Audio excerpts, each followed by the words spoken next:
آخری چیز ہے. اس کے بعد بھی اگر آنکھ نہیں کھلتی کسی انسان کی تو میں نہیں سمجھتا کہ وہ اپنے گرد اس نے جو یہ فلا تزکوا انفسکم، اس نے جو اپنے گرد تزکیہ نفس کا ایک مصنوعی حالہ بنا لیا ہے، کبھی بھی وہ اس حالے سے نکل سکے گا اگر اس حدیث سے بھی آنکھ نہ کھلی. اور وہ حدیث کیا ہے؟ مولانا اشرف علی تھانوی نے اس کو اپنے جو خطبات جمعہ ہیں ان میں نقل کیا ہے، بیہقی کی روایت ہے. اوحى اللہ عز وجل الى جبرائیل علیہ الصلوۃ والسلام ان اقلب مدینۃ کذا وکذا باہلھا، اللہ نے حکم دیا حضرت جبرائیل کو فلاں فلاں بستیوں کو الٹ دو اس کے رہنے والوں سمیت.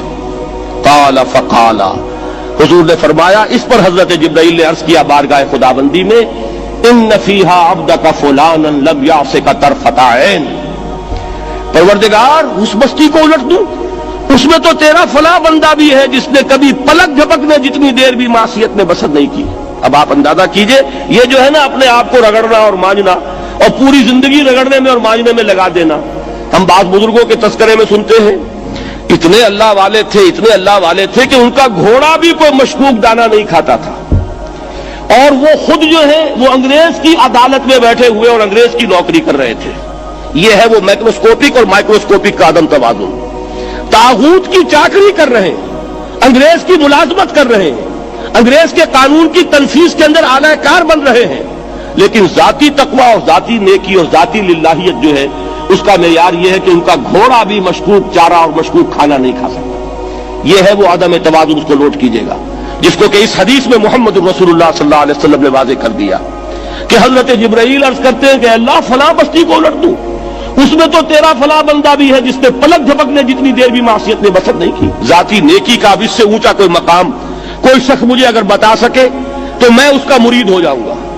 اس سے اونچا کوئی مقام ہوگا کہ آنکھ جھپکنے جتنی دیر بھی کسی نے معصیت میں بسر نہیں کی، ذاتی نیکی کی معراج. لیکن حکم کیا ہوا بارگاہ خداوندی سے؟ قال فقال، حضور نے فرمایا، اللہ تعالیٰ نے حکم دیا جبرائیل کو، اقلب علیہ وعلیہ، الٹو اس بستی کو، پہلے اس بدبخت پر پھر دوسروں پر. کیوں؟ فإن وجهه لم يتمار في ساعة قط، اس لیے کہ اس کا چہرہ کبھی میری غیرت میں سرخ نہیں ہوا، اس چہرے کا رنگ نہیں بدلا. بے غیرت انسان، بدیاں پھیلتی رہیں، میرے دین کو روندا جاتا رہا، میری شریعت کی دھجیاں بگڑتی رہیں، عوامر کا مذاق اڑایا جاتا رہا. نواہی کے لیے دنیا کے اندر جن چیزوں سے میں نے روکا اس کے لیے فلسفے تراشے گئے، اور یہ لگا رہا مست رکھو ذکر و فکر صبح گاہی میں اسے.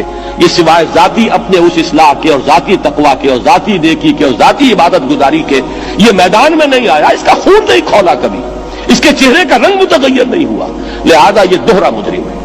یہ ہے وہ تصور جو یہاں پر نوٹ کیجئے. ہاں اس کے یہ معنی بھی نہیں ہے کہ نماز بھی نہیں پڑھ رہے، روزہ بھی نہیں رکھ رہے، اقامت دین کے کارکن ہیں، فرض نماز آ گئی ہے وہ چلی جا رہی ہے، جماعت کا کوئی اہتمام نہیں ہے. اب یہ دو انتہائیں ہیں.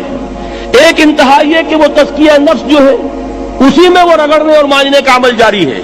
ایک یہ کہ اس کا سرے سے کوئی تعلق ہی نہیں، اپنی ذات سے بحث ہی نہیں. وہ کیفیت وہ ہو گئی ہے جو یہود کی آئی ہے قرآن مجید میں کہ تامرون الناس بالبر وتنسون انفسکم وانتم تتلون الکتاب، کیا تم لوگوں کو نیکی کا حکم دیتے اور اپنے آپ کو بھول جاتے ہو؟ یہ دوسری انتہا ہے.